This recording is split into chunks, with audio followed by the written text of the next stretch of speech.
Hey guys, Wolverine's here, and I'm actually going to be doing a special thing for you guys. It's actually a top 10 list. A lot of people asked me to do top 10s of my favorite Yu-Gi-Oh cards of a certain type. Well, because of my OCD, I'm going to be doing the types in alphabetical order. So this is the first type, Aqua. Understand, guys, that these are just for now, and I'll probably update them every year or so when new cards are released. And understand, if it's types where I don't play a lot of, you will not be seeing, like, a lot of the choices would be odd, either for nostalgic sake or, card picture enjoyment. Such as, first off, we're doing Aqua, but I don't like a lot of Aqua decks, so I chose cards based off of nostalgia of the old games I used to play or the TV I used to watch. There's a couple in here I play, but because I don't play a lot of Aqua, and I just don't want to list the whole archetype, because I don't feel that would be fair. So this is why this list is going to be a little weird. Number 10 for me is going to be Catapult Turtle. I remembered Catapult Turtle from the anime. I thought it was a really cool card. It's actually the starter beside, right beside Cannon Soldier for a lot of OTKs, which I thought was really cool and really interesting. Though with Catapult Turtle, you'd already have a sacrifice, which made it harder, but you could still OTK with Catapult Turtle, and I enjoyed it. Also, it was one of Yugi's cards, and it was actually a very interesting card because basically you did like a lot of bullshit you shouldn't have done. It's like, oh, I'm going to tribute all my monsters in one turn. It's like, but you can't do that shit. What the fuck, Yugi?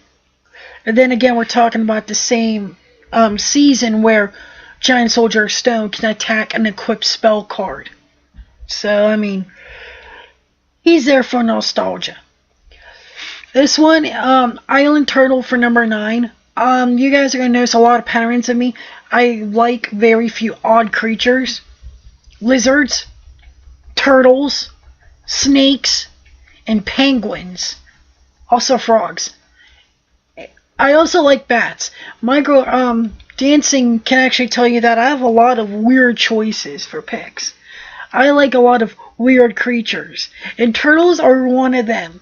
And then when I saw the Island Turtle, I was like, oh my freaking gosh, this is probably the biggest turtle ever.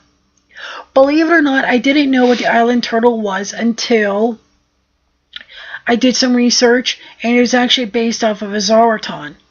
A Zaraton is actually a cryptid or a mythological beast. Mythological beach.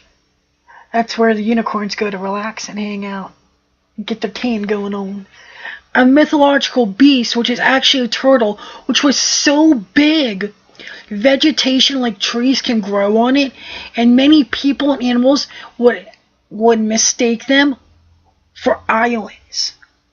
And they would actually go missing from either drowning, because the Zaraton wouldn't realize you were on his back and he would sink into the water, or you'll get lost forever because the Zaraton would just start floating away, swimming towards something, and then you'll never find out where you were.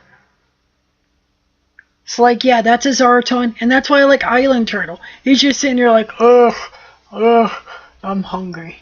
Why do I gotta be here? I gotta swim towards my next meal. And that's basically what it reminds me of. It's like a turtle that doesn't want to battle. He's just a huge turtle that just wants to relax and live his life. That's why he's number 9. Number 8 is another anime reason. This is Suijin. Also, I did play Yu-Gi-Oh! At the point of the Jowgen Wall of Revealing Light lockdown. So, which was really interesting. Which is actually what I really liked, because with the whole Jowgen thing, because you would play the Wall of Revealing Light face down, and the final battle or fusion battle trap card, you would flip it, pay so many life points, summon Jowgen, and then flip your other trap card, and then it'd be game. Now,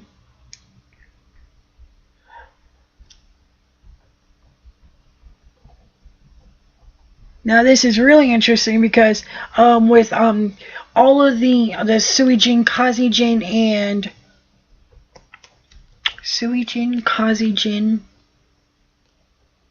I can never, and Sangha. I can never remember Sangha. Poor dude.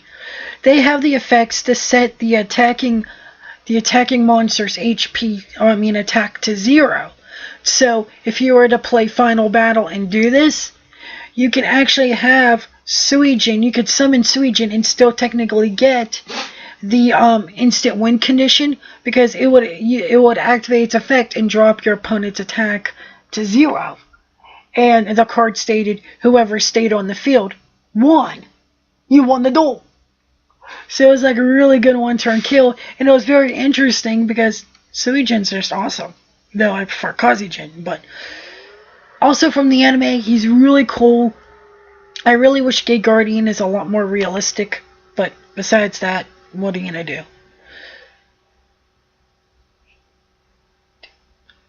For 7, we got Revival Jam.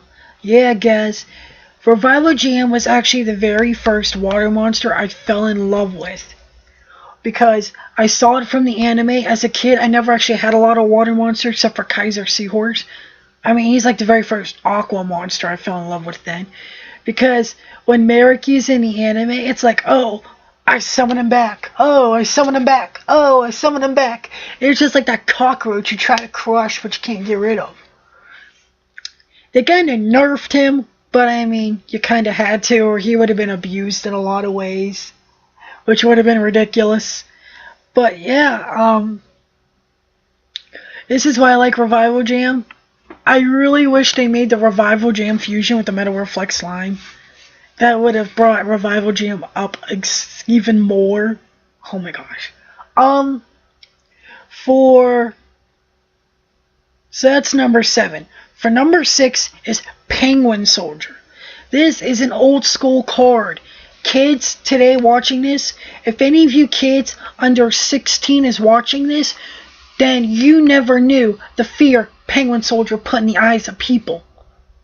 Oh, I'm going to let you play all your shit, and then when I set this card face down so you attack, I can make it go back to your hand. And back then, you only had so many ways to special summon.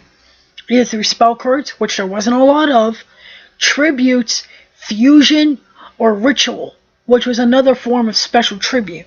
So basically, let's say you sacrifice for Blue Eyes White Dragon, which was 2 monsters, because there was no other faster way to get him out back then.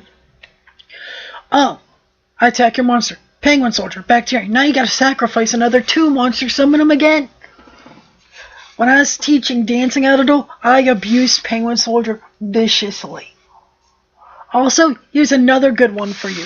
If you're able to keep Penguin Soldier on the field for an entire turn without them attacking and destroying it, by flipping him, you can send their monster and Penguin Soldier back. And then recycle Penguin Soldier, just use it again. I did this to dancing when I first started teaching her how to do, and she got so mad, she wanted to throw the cards at me. Trust me, guys, this card won a lot of duels. A lot of duels. This card, he's my man. But he's not high enough to be my man. Just yet. So he was number 6. So my number 5 is actually fairly new. His name is Gradle Cobra. What do I like about Gradle Cobra? If he's destroyed by a battle or a trap card, I get to steal your monster. He's an alien, and he's a snake. So he's a parasitic, mind-controlling alien snake. And those that watch my duel videos know that I love aliens, and I love reptiles. So Gradle Cobra is like up there, top notch. When I saw this card, I had to choose between him. When I was choosing, I had to choose him, Eagle, Slime, or Gator. The problem is with Gator is he looked too cartoony. Slime, I really didn't like him because he just looked like a generic alien gray. Even the Alien series was more creative than Gradle Slime. Eagle was okay, but I mean, it really didn't fit an aqua theme. I mean, what birds do you know? What eagles do you know that go around in the ocean? Come on. Why make it Aqua? But when I saw Great Old Cobra, I was like, oh my god. This card is awesome. It's really awesome. I like it. When I saw Great Old Cobra, I saw the epitome of a scary reptilian alien. And what really I like about Great Old Cobra the most is not only does he match his Aqua-Type of being a snake, but the fact is that there can be aliens that are not human intelligent, but instead on the same intelligence of animals on Earth. So basically, Great Old Slime brought his pets here. One was simply retarded, one didn't make any sense, so he was the black sheep of the group. And this one, oh my god, he's like a killing machine. And that's what I thought. It's awesome. That's why he's my number 5. He is my number 5. He's awesome. Now remember, guys, these lists can change. Maybe by next year or so when I decide to do it again. Maybe 2 years. Who knows? The next one, you guys cannot see the image because for some reason I can't get the image fixed, even though I downloaded the fix. But this is known as Gamacell, the sea turtle kaiju. Now for those that don't know, kaiju is Japanese for giant monster. Ghidorah, Mothra, Gamera, Godzilla, these are all kaiju. Now, Gamacell is is very interesting because he represents the kaiju Gamera. Now, if you guys don't know, Gamera is basically on par with Godzilla, except instead of being a giant dinosaur-like dragon, he's like a giant dinosaur-like turtle. I mean, Ghidorah was crazy. So when I saw Gamacell, I didn't know. I want to play the kaijus, but I want to be able to wait first until I could fix the card images, because I want to be able to enjoy the card images when I play them. But when I saw this card on here, I was like, okay, I don't give 2 fucks. But when I saw the actual image, I was like, oh, Gamera! And I was so excited. I really enjoyed it. He is like my favorite like non-extra deck water creature. That's why he's number 4. Because he's like a blast from my past. Because as a kid, I grew up either watching cartoons or old scary movies with my grandpa. When we say old scary, we're not talking like, oh, I'm going to really have nightmares tonight. But like Godzilla, Gamera, King Kong. This is what I remembered. So that's my number 4. Number 3 is Leviair, the Sea Dragon. This card has actually took me out on a tight bind a lot of times, and I used to play it with my Skull Servants, but I kind of lost track on using them when I found out Unizombie was a better engine. But yeah, basically what Leviair was, I could put 2 ladies together, and I could detach an Exceed, and then choose one of my banished monsters, and special summon him. So it's like, oh, you banish my king? That's okay, because now I can detach a lady and summon the king back, and now he has even more power than last time. So Leviair was really nice for me. He's really good. I enjoy him. He reminds me of like Leviathan on fire, which is even more cool. I mean, how is that not cool? But so yeah, he's just really good tech. If you can fit him in any deck that abuses banishment or just needs the power, Leviair's great for you guys. Number 2, and probably one of my more used or seen ones, Silent Honor Arc. In other words, number 101, as a lot of people call. So I could summon this card, detach 2 to steal one of your monsters, and then I could protect myself by sending the monster I just stole to the grave. This card has won me a lot of games when I thought I couldn't. Especially when the opponent played Beals. Oh my god, when the opponent played Beals. I was so scared. It was like, I don't know what the fuck I'm gonna do. It was like, what now? And I get 2 level 4s. Oh, thank god. Number 101. You saved the day. And Silent Honor Arc is really good. There's only one that tops him, and it's only because of art, ability, and how easy he is to get out. And that is number 1, Gradle Dragon. Oh my gosh, this monster in a pure Gradle deck is so easy to get out. I could get out Gradle Dragon first turn on most aspects. And when this card special summon, you get to nuke literally 2 cards. Because where else are you going to use Gradle Dragon except with Gradles? So to summon Gradle Dragon and be like, oh, pop, pop, pop, 2 cards? No, that's not even 2, it's 3. Because you still got to count the tuner. No, it's only 2. Yeah, it's only 2. What the hell am I talking about? It's 2 cards off the road. Plus, when this card's destroyed, I could special summon a water monster. But its effects are negated. It's like, okay. So I could basically set a trap card, summon like a Gradle Dragon. If he gets killed, that's okay. Because I'll summon like freaking Cobra. And then I'll play my trap card to be able to use this effect anyhow. Which, don't want if you guys wondering what I'm talking about, is a Gradle split. Which means I'll be able to summon 2 more Gradles. And guess who'll be coming right back? Gradle Dragon. He is so wonderful. Also, he actually looks like an alien dragon. The serpent-like head, but the dragon-like body, with the wings of an eagle. He actually represents all of the Gradles put together, but in a form that does make him alien-like, and that's what I enjoy about him. So that's my top 10 water aqua monsters, guys. Now before I sign out, I gotta ask a couple questions. 1, could I do a draw my life? Yes and no. Yes, I could. No, let's start with no first. No, because I don't have a webcam where I can record someone drawing my life when I talk about it. And yes, because if I wanted to do it, I could just draw the pictures of myself, take snapshots of it, and then just download them to my computer through my phone and email address. And then just attach it all into a video. So could I do that?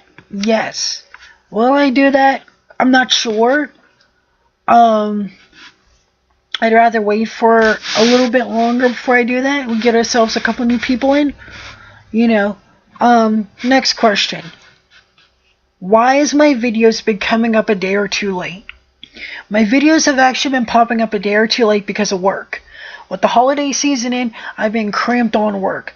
I literally worked the past 6 days in a row. And then I got a 1-day break, and then I worked another 2 days. So I've actually been very cramped on work. So for me to come home and be able to do this is really hard because sometimes YouTube doesn't want to upload when I get home. So then I gotta wait till the next day and then hope the next day after work it will upload. YouTube's been picky like that for some reason. 3rd, will I ever be like Northernlion or PewDiePie, which spends 10 hours a day on the computer working or making videos? No. Unless I can make a legit career out of it, no. Because for 1, I don't get paid. And for 2, is a couple things. One's a personal reason I don't want to reveal until I draw my life. The other one's because of actual work. Plus, I'm trying to get into school soon. So, I won't have time to be able to do this 10 to 12 hours a day. The personal reason for that, though, you'll just have to wait till I draw my life. So, just to give you guys the first 2 reasons, I'm planning on starting up school, and I just don't got time with work. Will I be able to upload more? Well, if you guys say, hey, River, maybe we want 1 extra video each time you do a recording, and maybe 1 extra day of the week, I'd say, yeah, so I could do Monday, Wednesday, Friday. Instead of giving you guys 3 videos, I give you guys 4 videos. And then whatever I want to throw in between. I can do that. But to do it every single day, probably not. And again, the personal reason we'll go through in my Draw My Life, because it's connected to a life reasoning. So I think that's gonna be it for now, guys. This is my Aqua deck. This is my Aqua top 10. So comment, like, and subscribe if you enjoy it. Give me some comments down below on my choices or what your choices would be. Just remember, guys, that I don't use Aqua a lot. So don't be slamming me too hard because I chose anime or a picture or something. So yeah. So it's Deliverance signing out. Later, guys.